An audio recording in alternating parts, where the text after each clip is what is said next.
Bien, hermanos y amigos que nos visitan esta mañana, para los que no lo saben, estoy viviendo ahora frente al hospital y frente al hospital se escuchan todo tipo de desgracias todo el día, porque vienen personas de todo el territorio cercano y más lejano a atenderse a ese hospital, y continuamente ahí en el portal de donde estoy viviendo llegan historias tristes. Pero hoy en especial me levanté bien temprano y escuché temprano en la mañana la siguiente noticia de que un hijo había matado a golpe a su madre.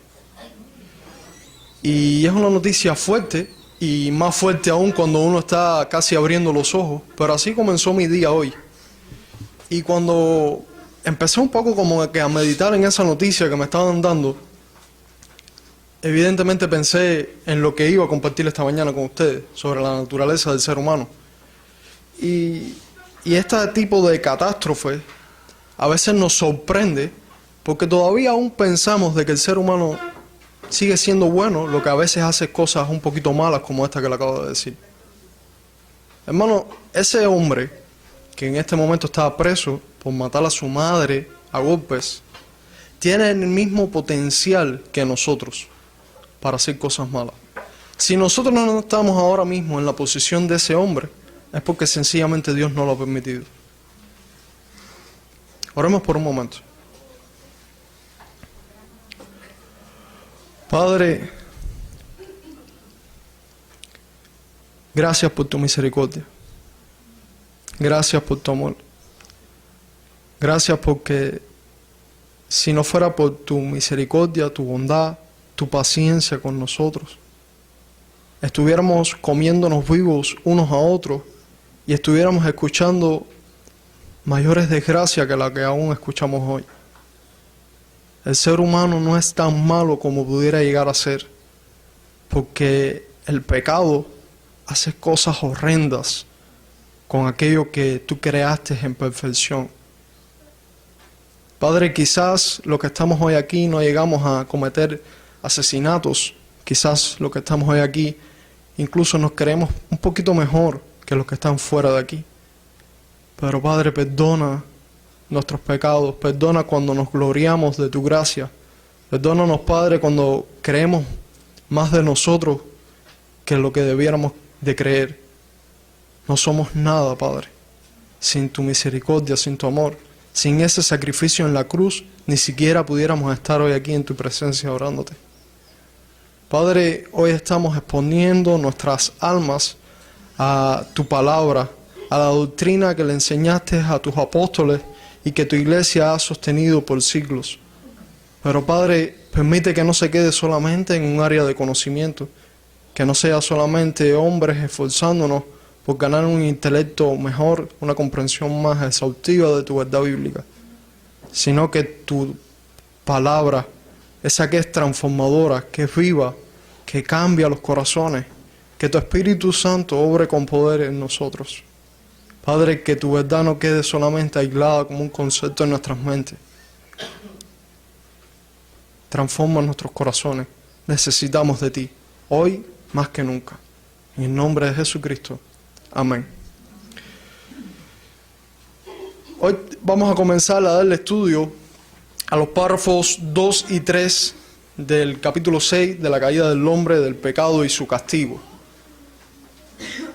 El párrafo 1, hasta aquí lo que hicimos fue definir qué era el pecado, en qué consistía la caída del hombre, de qué había caído el hombre, de qué estado había caído el hombre. O sea que de manera tal que si seguimos el título que tenemos delante, hemos cubierto la primera parte del capítulo 6.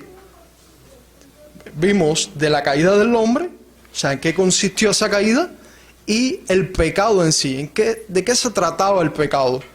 Y en la clase anterior dimos un concepto, sí pudiéramos decir bíblico, pero una forma simple de entender qué cosa era el pecado. Recordarán que citamos 1 Juan, capítulo 3, versículo 4, que definíamos que el pecado no es más que la transgresión de la ley de Dios. Y eso es una forma bien clara y precisa de decir, bueno, esto es pecado. Revisando un poco los conceptos que se nos han brindado a lo largo de la historia sobre pecado, encontré uno en un diccionario de términos bíblicos que nos ayudará hoy a ampliar un poco o a ver un poco más las implicaciones de ese pecado. El concepto dice así: el pecado es una rebelión en contra de la santidad y soberana voluntad de Dios. Por consiguiente, es tanto una condición del corazón, de la mente, voluntad y sentimientos. El práctico resultado palpable de dicha condición se ve en los pensamientos, palabras y hechos que ofenden a Dios y transgreden su santa ley. Lo que le estamos ampliando ahora el concepto es nada más que ver la parte práctica en cómo podemos ver en nuestras vidas qué cosa es transgredir la ley de Dios. Y estamos llegando al consenso de que no solamente se trata de un acto físico del ser humano. Cuando Adán pecó, su pecado no consistió solamente en tomar del fruto que Dios le había dicho que no tomara. Ese acto físico no es solamente el pecado. El pecado va mucho más allá de eso. Abarca el momento exacto donde ya Adán concibió en sus pensamientos que iba a desobedecer a Dios. Se movió en sus sentimientos en contra de Dios y dio lugar en una acción en concreta transgrediendo la ley de Dios. O sea que el pecado no solamente se queda en el área física o del acto en sí, sino que va mucho más allá. Transgredimos la ley de Dios en nuestras mentes, en todos nuestros sentimientos y en nuestros actos y palabras en sí. Ejemplo de eso lo vemos en Isaías 29:13, dice las Escrituras, dice pues el Señor, porque este pueblo se acerca a mí con su boca y con sus labios me honra, pero su corazón está lejos de mí, y su temor de mí no es más que un mandamiento de hombres que les ha sido enseñado. O sea, a estas personas que tenemos acá, que el profeta nos está hablando, sus acciones, lo que estaban haciendo, estaba correcto, no estaban violando la ley de Dios, pero en su corazón, en su mente, estaban transgrediendo la ley de Dios. O sea que, si bien definíamos que el pecado es transgresión de la ley, que nos sirva hoy como introducción a esta clase, que el pecado va mucho más allá que eso. Va a tocar todas las áreas de nuestro ser. El capítulo que vamos a estar estudiando hoy, por favor vaya conmigo a su confesión. Y es bueno que usted se ejercite en el uso de su confesión de fe. La marque, tome nota, revise los versículos, porque es luego lo que usted se va a llevar para su casa. Los párrafos que vamos a estar estudiando hoy son el párrafo 2 y el 3, como ya habíamos anunciado.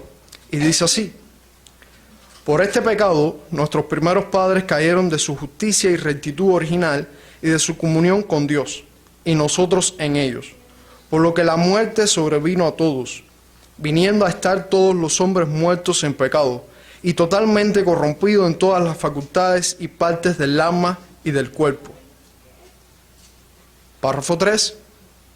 Siendo ellos la raíz de la raza humana, y estando por designio de Dios en lugar de toda la humanidad, la culpa del pecado fue imputada y la naturaleza corrompida, transmitida a toda la posteridad que descendió de ellos mediante generación ordinaria, siendo ahora concebidos en pecado, y por naturalezas hijos de ira, siervos del pecado, sujetos a la muerte y a todas las demás desgracias espirituales, temporales y eternas, a no ser que el Señor Jesús los libere. Como es costumbre ya, vamos a estar dándole estudio a estos párrafos, seccionándolos por parte. Y usted puede ir siguiendo ahí este estudio en su confesión de fe. Y vamos a ir tomando frase por frase para llevarnos una comprensión lo más exhaustiva posible de la doctrina que acá se nos enseña. La primera frase que vemos en el párrafo 2 nos dice lo siguiente: por este pecado, nuestros primeros padres. Esta frase solamente nos está dando de manera introductoria, hace una conexión con lo que habíamos estudiado anteriormente con lo que vamos a estudiar. Y esta primera parte del párrafo nos plantea o nos responde o nos lleva a hacernos 3 preguntas. La primera es, ¿de qué pecado nos está hablando? Por este pecado. Ya está hablando de algo, está indicando algo que definimos en el párrafo 1. ¿Recuerdan de qué estamos hablando? El pecado de Adán. Por este pecado, por lo que cometieron nuestros padres. Nuestros primeros padres. La segunda pregunta que se nos plantea es, ¿quiénes estaban incluidos en ese pecado, en ese acto? Además de Adán y Eva, ya definimos en el párrafo 1 quiénes estaban en ese acto representados.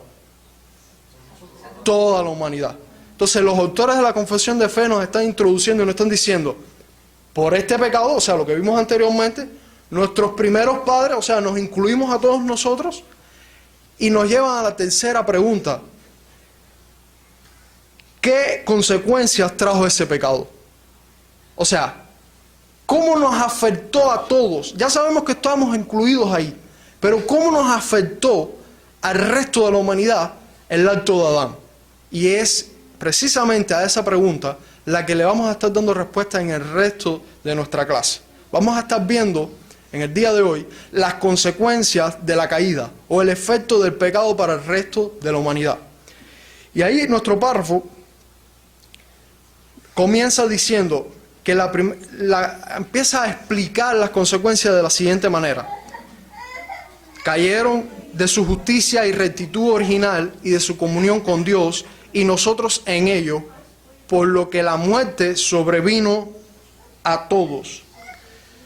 Los autores de la confesión de fe nos plantean el análisis de la consecuencia del pecado, siguiendo o analizando 4 áreas en específico del ser humano. La primera que ellos comienzan a analizar es la justicia del ser humano. Luego nos analizan la rectitud, luego la comunión con Dios, cómo quedó la comunión con Dios después de la caída, y finalmente nos hablan de la afectación física, señalándolo con la muerte. Y vamos a estar siguiendo la misma estructura que se nos plantea en la confesión de fe, pero al analizar cada una de estas esferas o áreas del ser humano, vamos a estar entendiendo lo siguiente, que se está hablando de las consecuencias para Adán. Pero si hay una frase que se nos va a repetir y a reiterar en esta doctrina, es que lo mismo que le aconteció, las mismas consecuencias que fueron para la vida de Adán, fueron para nosotros. O sea, esa última parte de la frase, sobrevino a todos, es la explicación central de estos párrafos. Nosotros vamos a comenzar a dar muchos detalles, se va a dar cuenta que hay muchos puntos al analizar la doctrina del estado del hombre, pero si hay algo que usted debe recordar al salir de esta clase y llevarse para su casa y atesorarlo en su mente como un conocimiento verdadero que nos da esta doctrina, es lo siguiente: todos los hombres tenemos todas las áreas corrompidas por el pecado.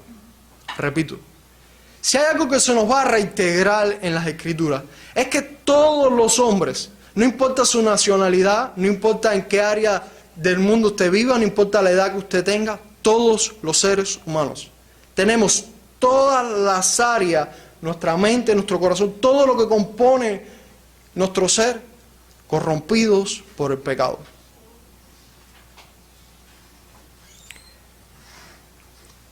Comencemos a ver un texto que vamos a ir continuamente a él, y vamos a estar viendo los conceptos teológicos y vamos a ir a las Escrituras, los vamos a ir haciéndolo simultáneamente. Pero el primero que creo que es necesario ver en este momento es Romanos 5, versículo 12. Por tanto, como el pecado entró en el mundo por un hombre, y por el pecado la muerte, así la muerte pasó a todos los hombres, por cuanto todos pecaron.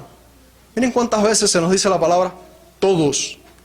Todos, todos, sin excepción de uno. Todos los que han nacido, los que estamos vivos hoy y los que están por nacer, todos los seres humanos han pecado, excepto nuestro Señor Jesucristo, como bien dicen por ahí, que haya nacido, que haya caminado por esta vida, por este mundo. Comencemos entonces a ver esas 4 áreas que fueron afectadas o que fueron dañadas como consecuencia del pecado. La primera área que vamos a ver, habíamos dicho que es la justicia. La palabra justicia es un calificativo que se utiliza para caracterizar las obras o acciones de una persona. O sea, nosotros vemos la acción de una persona en correlación con el resto de la creación, con el resto de lo que lo rodea, y decimos, esa persona actuó justamente o actuó injustamente. O sea, es un calificativo que nosotros hacemos. Por ejemplo, usted se pone de acuerdo con una persona en que brinde cierto servicio, y usted, cuando termina esa persona termina el servicio, usted le paga lo acordado. Podemos decir que quien pagó fue justo, porque le dio a esa persona lo que se merecía. De manera tal que la forma más simple que podemos ver el concepto de justicia es dar a una persona lo que merece. O sea, una persona hace una acción, lo que merece por esa acción fue lo que se acordó, y se le retribuye o se le da lo que esa persona merecía. La palabra justicia comúnmente nos indica también el estado o la escena de un tribunal, donde un acusado es traído por ciertos cargos y un juez lo va a juzgar si lo que él hizo fue justo o injusto. La escena que vemos en Génesis capítulo 3 es Adán siendo juzgado por Dios, quien es el juez supremo de toda la creación. Y Adán trajo sus actos, lo que había hecho, frente al tribunal de Dios, y Dios lo condenó como culpable y dijo: todo lo que has hecho y tu condición delante de mí es de un hombre injusto, quedando entonces sentenciado por Dios a la condición del hombre, de que no solamente sus actos, sino que su condición delante de Dios perpetuamente iba a ser de hombre injusto, culpable.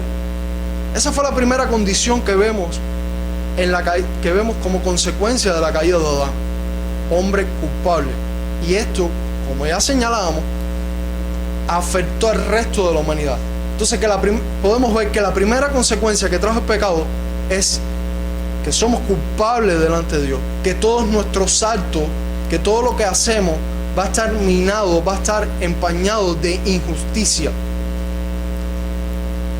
Romanos capítulo 3, versículos del 9 al 18, y después podemos leer el 23, dice lo siguiente, el apóstol Pablo hablando: ¿qué pues?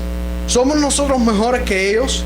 En ninguna manera, pues ya hemos acusado a judíos y a gentiles, que todos están bajo pecado, como está escrito: no hay justo ni aun uno, no hay quien entienda, no hay quien busque a Dios, todos se desviaron, aún se hicieron inútiles, no hay quien haga lo bueno, no hay ni siquiera uno, sepulcro abierto es su garganta, con sus lenguas engañan, veneno de áspides hay debajo de sus labios, su boca está llena de maldición y de amargura, sus pies se apresuran para derramar sangre, quebranto y desventura hay en sus caminos, y no conocieron camino de paz, no hay temor de Dios delante de sus ojos. Versículo 23, por cuanto todos pecaron y están destituidos de la gloria de Dios. Ese es el estado judicial del ser humano, del hombre natural delante de Dios. Todos son pecadores, todos fueron en ese tribunal, fueron expulsados de la gloria de Dios, fueron completamente declarados culpables. La segunda área que la confesión nos muestra o nos lleva a analizar que fue afectada como consecuencia del pecado es la rectitud. La justicia habla de las acciones externas de un ser humano, lo que nosotros hacemos. Como definimos anteriormente, es el calificativo que nosotros podemos dar de algo que hizo alguien externamente. Ahora, el pecado no solamente trajo como consecuencia el daño en nuestras acciones, sino que en nuestro interior, todo lo que nosotros somos, nuestros pensamientos, nuestro corazón, lo que llaman el asiento de todas nuestras emociones, fue dañado. La rectitud habla de las cualidades internas del ser humano. Hay Se ha hecho muy popular en los últimos años algo que se ha vuelto un cliché ya. No, mira, tú lo que tienes que hacer es seguir tu corazón. Tú lo que tienes que hacer es, cuando estés, incluso en círculos cristianos dice, cuando estés ahí orando, si tú quieres saber qué es la voluntad de Dios, es que si tú sientes paz, si tú te sientes tranquilidad en tu corazón, si en tus emociones tú ves que algo es correcto, pues hazlo, porque eso es lo que debes hacer. Hermanos y amigos, desde que Adán cayó, todo nuestro ser interno, todas nuestras emociones, todo lo que nosotros somos en nuestras emociones, en nuestro corazón, dice las Escrituras, que fue corrompido, viciado del pecado.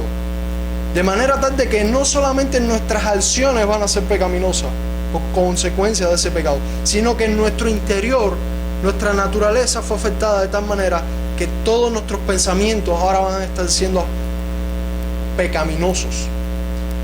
Una vez más, regresemos a las Escrituras.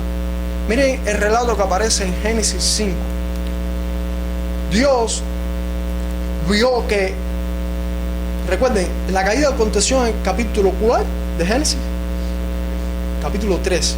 3 capítulos más adelante en la narración bíblica, ya vemos esta perspectiva del ser humano.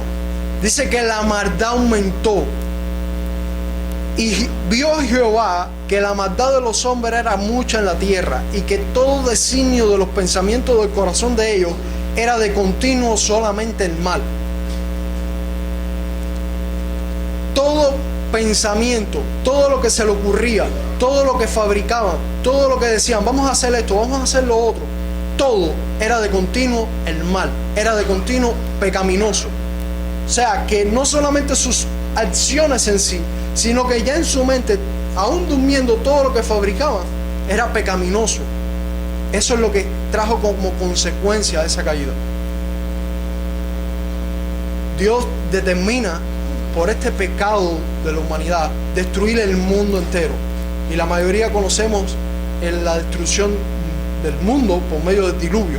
Luego que pasaron los días del diluvio, Dios dijo lo siguiente: y percibió Jehová olor grato, y dijo Jehová en su corazón, no volveré más a maldecir la tierra por causa del hombre, porque el intento del corazón del hombre es malo desde su juventud, ni volveré más a destruir todo ser viviente como he hecho.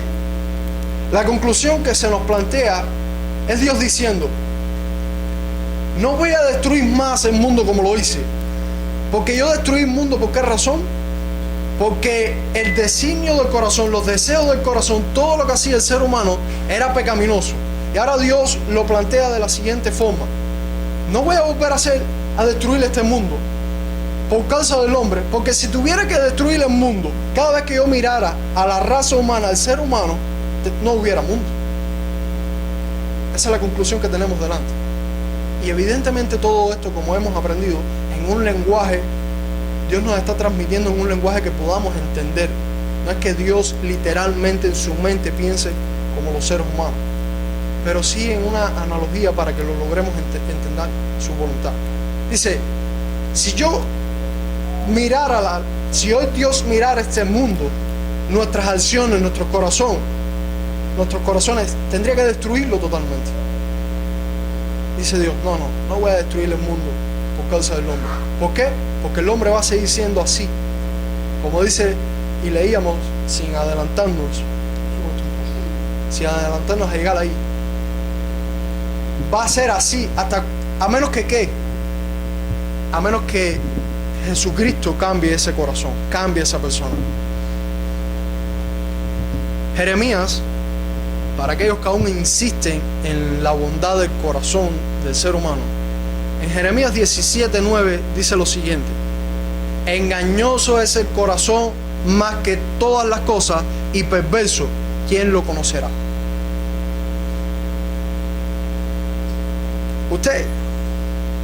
Cuando usted ve a alguien que le dice, no, mira, confía en tu corazón, usted tiene que decirle, no, espera un momento. Después de que Adán cayó, una de las consecuencias que trajo esa caída fue que en mi corazón yo no puedo confiar. ni en el mío, ni en el de nadie.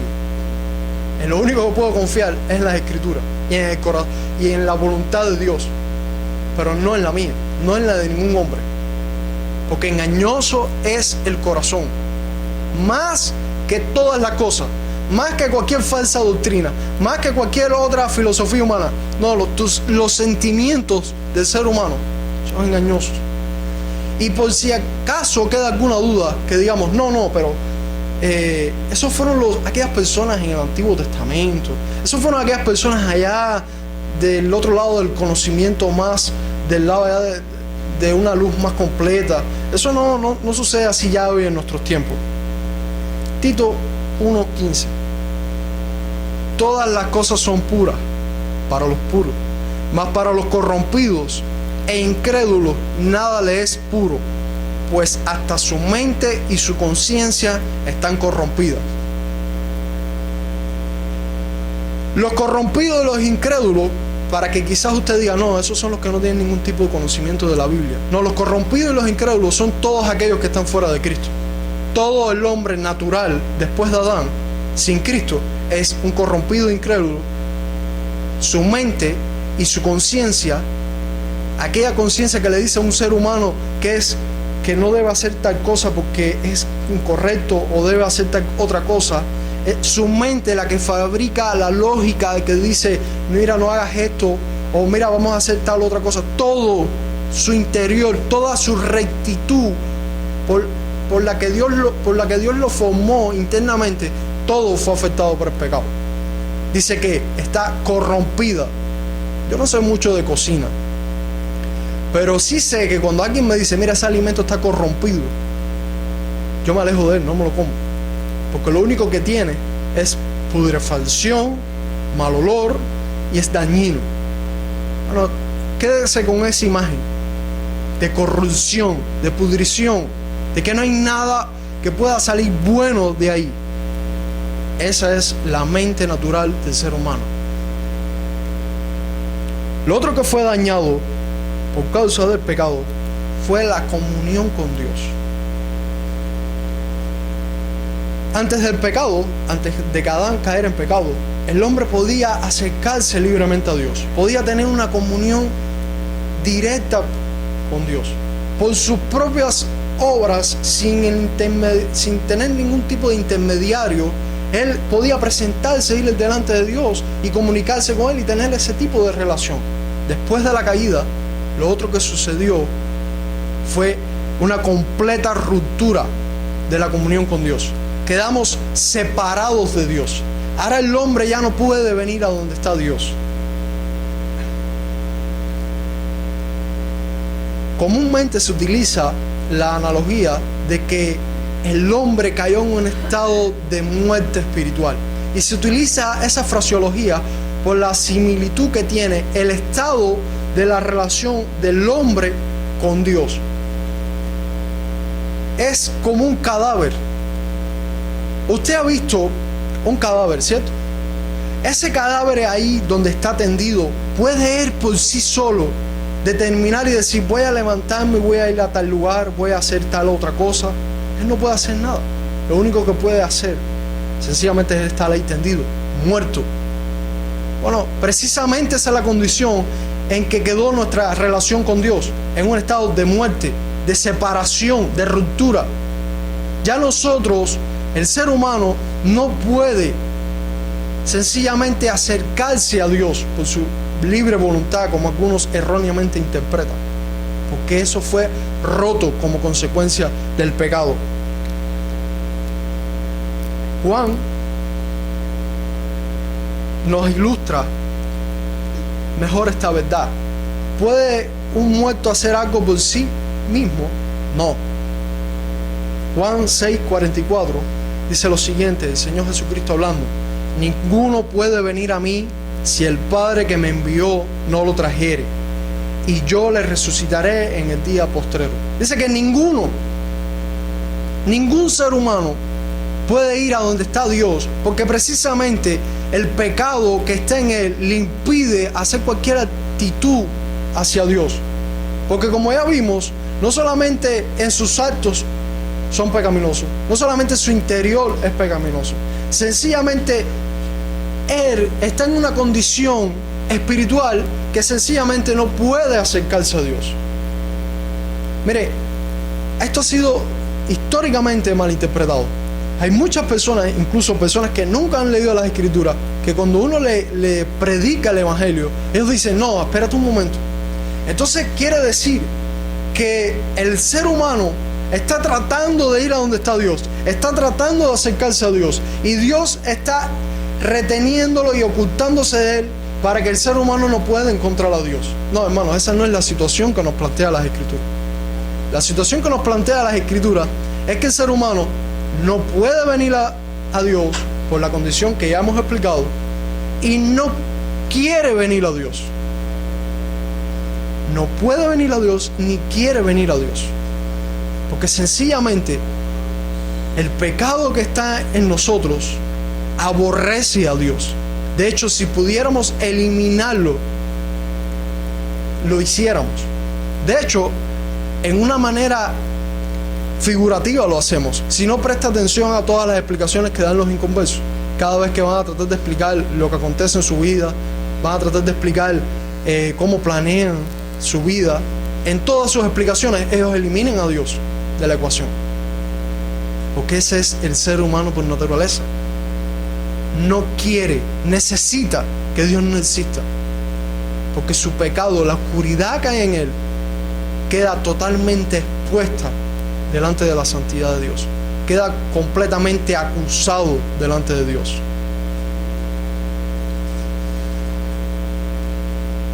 Efesios capítulo 2, versículo del 1 al 3, dice: y Él os dio vida a vosotros, hablando el apóstol Pablo a la condición en la que estaban aquellos que no habían creído. Dice: y Él os dio vida a vosotros cuando estabais muertos en vuestros delitos y pecados, en los cuales anduvisteis en otro tiempo, siguiendo la corriente de este mundo, conforme al príncipe de la potestad del aire, el espíritu que ahora opera en los hijos de desobediencia, entre los cuales también todos nosotros vivimos en otro tiempo en los deseos de nuestra carne, haciendo la voluntad de la carne y de los pensamientos, y éramos por naturalezas hijos de ira, y lo mismo que los demás. Pablo está diciendo: todos ustedes, yo, todos los que están aquí reunidos, éramos igual que los que están fuera de la iglesia. Estábamos viciados del pecado, completamente corrompidos, todos nuestros pensamientos. Nosotros estábamos en un estado de muerte, separación total de Dios. Esa era la situación del ser humano. Esa es la situación del ser humano, lejos de Cristo. Más adelante, en el capítulo 4, versículos del 17 al 19, sigue ampliando y dice: esto pues digo y requiero en el Señor, que ya no andéis como los otros gentiles, que andan en la vanidad de su mente, teniendo el entendimiento entenebrecidos, ajenos de la vida de Dios por la ignorancia que en ellos hay, por la dureza de su corazón, los cuales, después que perdieron toda sensibilidad, se entregaron a la lascivia para cometer con avidez toda clase de impureza. Les señalo ahí, con toda intención, entendimiento entenebrecido. Muchas personas, entre ellos los arminianos, erróneamente dicen: no, es que el ser humano, ahí casi, él está en un estado de enfermedad, no de muerte total. No pongas el ser humano así. Él en su entendimiento logra percibir algo de Dios y ve hacia Dios, y entonces en esa acción Dios lo rescata. Hermano, no, ese no es el cuadro que el apóstol Pablo nos está pintando ahora. Esa no es la situación del ser humano. El ser humano, dice el apóstol Pablo, dice que su entendimiento entenebrecido, no logra ver nada. Lo que puede llegar a ver de Dios, dice, ignorancia total. Su corazón, aquello que algunas personas señalan: no, porque él es tan bueno, a él lo único que le falta es ser cristiano. Él en su corazón es tan bien portado. Corazón duro. Perdieron toda sensibilidad. Si usted quiere saber o comprobar qué cosa es sensibilidad, Cuando el niño esté como que un poco como que incómodo porque está recibiendo una clase de teología, usted dale un pellizquito. Usted verá que es rápido reacciona y brinca, porque es sensible. Bueno, la conciencia, el corazón del ser humano, usted puede pellizcarlo cuantas veces usted quiera. Las cosas espirituales, el evangelio, sencillamente Dios, ellos no sienten nada de eso. ¿Por qué? Porque algo que está muerto no tiene ningún tipo de sensibilidad. Sencillamente está muerto. Hasta aquí hemos visto las afectaciones o las consecuencias que trajo el pecado al área del alma o el espíritu, que es lo mismo en el ser humano. Pero como hemos estudiado en clases anteriores, el ser humano no solo está compuesto de alma o espíritu, sino que tiene una parte física que es nuestro cuerpo. Bueno, el pecado también nos afectó físicamente. Nosotros aprendimos en el capítulo 4, en el párrafo 2, que el ser humano fue creado inicialmente para vivir eternamente, para no experimentar muerte física. En nuestra confesión se dice lo siguiente, que fuimos creados aptos para la vida con Dios, para la cual estábamos preparados y íbamos a disfrutar eternamente. Ahí teníamos el árbol de la vida eterna que podíamos tomar con frecuencia. Íbamos a disfrutar de esa perfección eternamente. Pero después del pecado, todo esto fue afectado, todo esto fue corrompido. Y ahora llega a nuestro estado físico la muerte. Después de que Adán cayó, el ser humano comenzó a deteriorarse físicamente. Empezó a envejecer y finalmente experimenta la muerte física. En este punto, yo quiero hacer un paréntesis. Lo que no quiere decir este punto de la doctrina, es lo que quiero aclarar ahora. Esto no quiere decir que la reproducción sea un acto pecaminoso. Esto no quiere decir que el hombre sea concebido y tenga procreación, sea un acto pecaminoso. Y dijo Jehová: he aquí el hombre es como uno de nosotros, sabiendo el bien y el mal. Ahora pues, que no alargue su mano y tome también del árbol de la vida y coma y viva para siempre. Y lo sacó Jehová del huerto del Edén para que labrase la tierra, y se fue tomando hecho de que fue tomado. Hecho pues fueron al hombre, y puso al oriente del huerto del Edén querubines y una espada encendida que revolvía por todos lados para guardar el camino del árbol de la vida. Hermano, déjame hacer un pequeño paréntesis. Esto marca la ruptura, la salida del huerto del Edén. Hasta aquí el hombre, solamente la narración bíblica nos cuenta de Adán y Eva. De aquí fueron expulsados del huerto del Edén. La vida de que ellos comienzan a desarrollar, como vamos a ver en un momento, no necesariamente todos sus actos deben de señalar la pecaminosidad del ser humano. Déjenme detenerme porque creo que es necesario que se entienda en este punto dos cosas. La primera, la clase anterior hablamos sobre la muerte de los infantes. Lo que la confesión de fe nos está enseñando en este punto no es acerca de cómo Dios salva al ser humano. Eso lo vamos a aprender más adelante. Lo que estamos estudiando en este punto de la confesión, desde esta doctrina, es cuál es la condición del ser humano. Hermano, una de las evidencias más fuertes que tenemos de que todos los seres humanos nacen en pecado, aún los niños, aún los infantes en sus primeros días de vida, es que precisamente pueden morir. Si los niños nacieran sin pecado, no pudieran morir, porque el pecado es resultado, la muerte es resultado del pecado. Ese es uno de los argumentos más fuertes que tenemos hoy para decir todos los seres humanos, desde su concepción, desde que son concebidos en el vientre de una madre, ya ahí son concebidos en pecado. Y eso precisamente lo podemos ver en la práctica, porque mueren. Incluso eso es una de las evidencias más fuertes también que tenemos con aquellas personas que dicen: no, yo no necesito a Cristo, yo no necesito a la iglesia, porque yo soy bueno. Cuando yo parta de esta vida, yo puedo presentarme delante de Dios y Él me recibirá. Si moriste, es una de las evidencias de que eres pecador.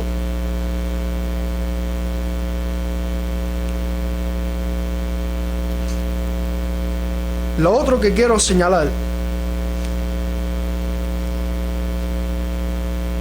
dice 1 Corintios capítulo 15 versículos 20 al 22, mas ahora Cristo ha resucitado de los muertos, primicia de los que durmieron es hecho, porque por cuanto la muerte entró por un hombre, también por un hombre la resurrección de los muertos, porque así como Adán todos mueren, también en Cristo todos serán vivificados. ¿Quiénes experimentan la muerte? Todos los que hayan descendido después de Adán. Todos experimentan esa muerte. ¿Por qué? Porque como resultado del pecado, eso es lo que obtiene. Salmo 51, 4 al 5, contra ti solo he pecado y he hecho lo malo delante de tus ojos, para que seas reconocido justos en tu palabra y tenido por puro en tu juicio. Es aquí, en maldad he sido formado y en pecado me concibió mi madre.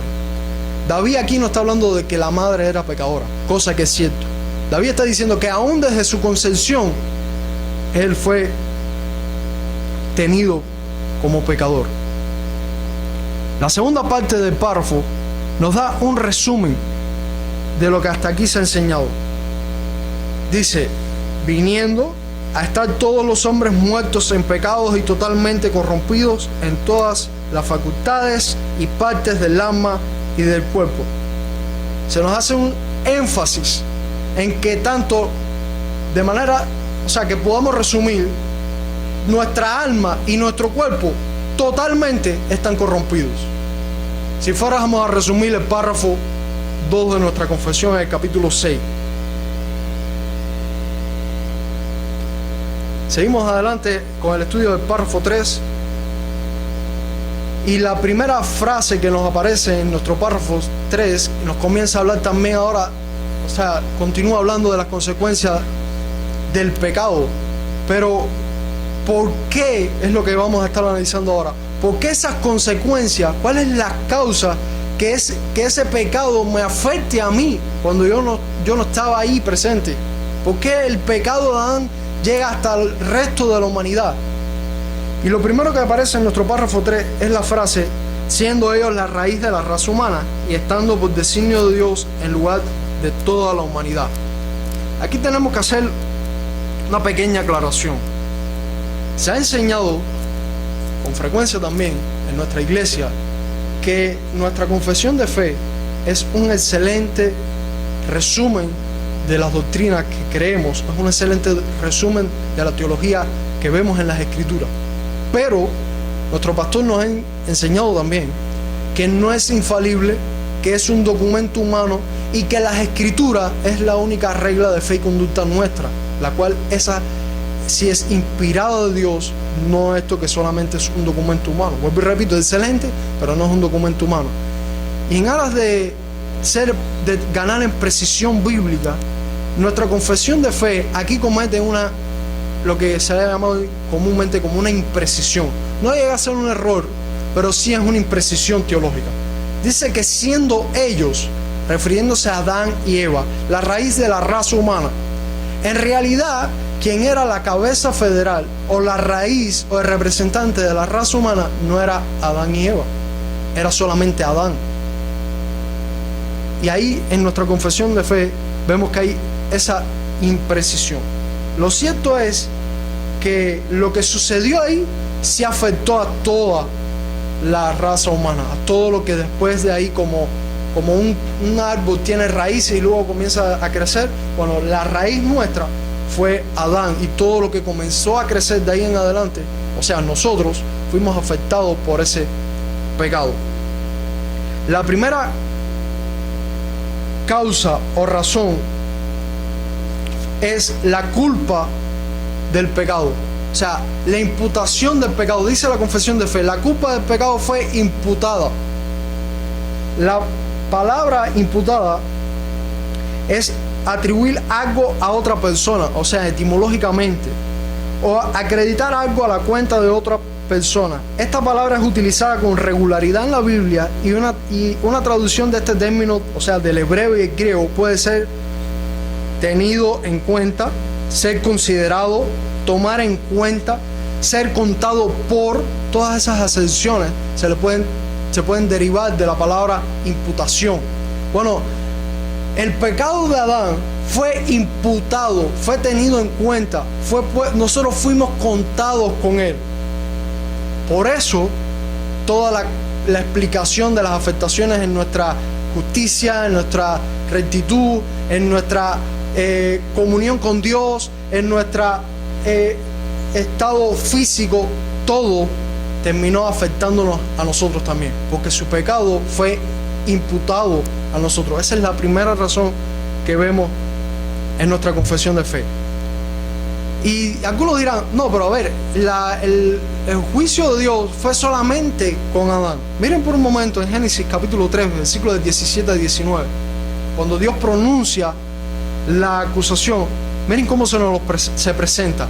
Y al hombre dijo: por cuanto obedeciste a la voz de tu mujer y comiste del árbol que te mandé diciendo, no comerás de él, maldita será la tierra por tu causa, con dolor comerás de ella todos los días de tu vida, espinos y cardos te producirá, y comerás plantas del campo, con el sudor de tu rostro comerás el pan hasta que vuelvas a la tierra, porque de ella fuiste tomado, pues polvo eres y al polvo volverás. Lo que quiero que note de esta sentencia dada a Adán, en este momento Adán la estaba recibiendo, note el carácter genérico, o sea, cómo no solamente está afectando a Adán, sino que Dios le está diciendo, no solamente tú, toda la tierra, el planeta Tierra completo, toda la naturaleza, toda la raza humana está siendo afectado y está entrando en este castigo por el pecado, está entrando en ese juicio. Note que se dice también al final del versículo que pues polvo eres y al polvo volverás, indicando la muerte física de Adán. La imputación del pecado nos trajo esta condición. La otra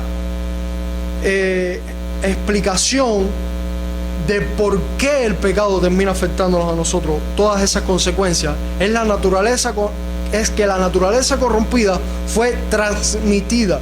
Dice nuestra confesión de fe, y la naturaleza corrompida transmitida a toda la posteridad que descendió de ellos mediante generación ordinaria, siendo ahora concebidos en pecado. Esta es la segunda parte de las consecuencias y que les quería aclarar. Nosotros no estamos diciendo acá que el fruto de la reproducción fue pecaminoso. No estamos diciendo acá que Adán y Eva, después que pecaron, fue entonces que concibieron. Y entonces, como concibieron después del pecado, la concepción, como algunos mal llaman, es sencillamente un mal necesario, porque en esencia es hasta pecaminoso. Eso no es lo que se está diciendo acá, porque incluso como vimos anteriormente en Génesis, cuando Dios estableció a Adán y Eva en el jardín del Edén, los creó en un estado de perfección y más adelante les dio la orden de fructificar y poblar la tierra. Lo otro que sí estamos diciendo acá es que la corrupción del pecado y todo lo que vimos en el párrafo 2 es transmitido a nosotros por una generación natural.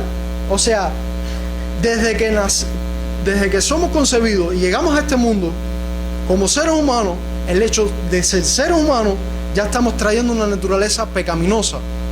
Y esa naturaleza pecaminosa está enraizada, está mezclada a nuestro ser de tal manera que no se puede separar. Job llega a la siguiente conclusión: ¿quién hará limpio a lo inmundo? Nadie. O sea, no hay manera que podamos desligarnos. Siempre y cuando nosotros procedamos de un material genético de un ser humano, siempre vamos a tener las mismas consecuencias, el mismo pecado. Para terminar, Nuestra confesión de fe, al finalizar del párrafo 3, termina concluyendo: y por naturalezas hijos de ira, siervos del pecado, sujetos a la muerte y a todas las demás desgracias espirituales, temporales y eternas. Ya hemos estudiado cuáles fueron las consecuencias del pecado en el párrafo 2. En el párrafo 3, en la primera parte del párrafo 3, vimos por qué ese pecado y todas esas corrupciones, todas esas afectaciones llegan hasta nosotros. Ahora, ¿por cuánto tiempo nos afectará? Quiero que mediten esto. Vamos a hacer una aplicación de esta doctrina. Si usted está hoy acá, no es creyente, está alejado de Cristo, está en esa condición natural que heredó por generación de procedencia de que usted es un ser humano, debe de tener estas dos conclusiones bien claras en su mente. El sufrimiento que puedes estar experimentando ahora es por causa del pecado. Todo el dolor, toda la angustia, todas las desgracias, todo lo que está aconteciendo en el mundo hoy, negativo. Que un hijo mate a su madre a golpes, todo eso es fruto del pecado. Lo que puedan estar experimentando los inconversos es fruto del pecado, resultado del pecado, consecuencias del pecado. Pero la segunda conclusión que deben de tener estas personas en su mente es que todo el dolor de este mundo, todo el sufrimiento que está produciendo el pecado en este mundo, todo lo que pueda estar experimentando en esta vida, no va a ser comparado con lo que le espera después de la muerte. Dice la parte, terminando nuestro párrafo, dice que todas esas desgracias van a tener consecuencias. ¿Qué tiempo? Dice que van a ser temporales de este lado de la vida y eternas. La condenación eterna por causa del pecado no tiene comparación con el mayor sufrimiento o dolor que podamos estar experimentando de este lado de la eternidad. Para aquellos que son creyentes, tengo una conclusión para ustedes. Esperemos fielmente a aquel que nos rescató de nuestros pecados. Terminamos leyendo 1 Tesalonicenses 1, versículo 10. Y esperar de los cielos a su Hijo, al cual resucitó de los muertos, a Jesús, quien nos libra de la ira venidera. Regocijémonos aquellos que conocemos a Jesucristo y lo tenemos como Señor y Salvador en nuestras vidas. Regocijémonos porque Él nos ha rescatado de la ira venidera y nos ha rescatado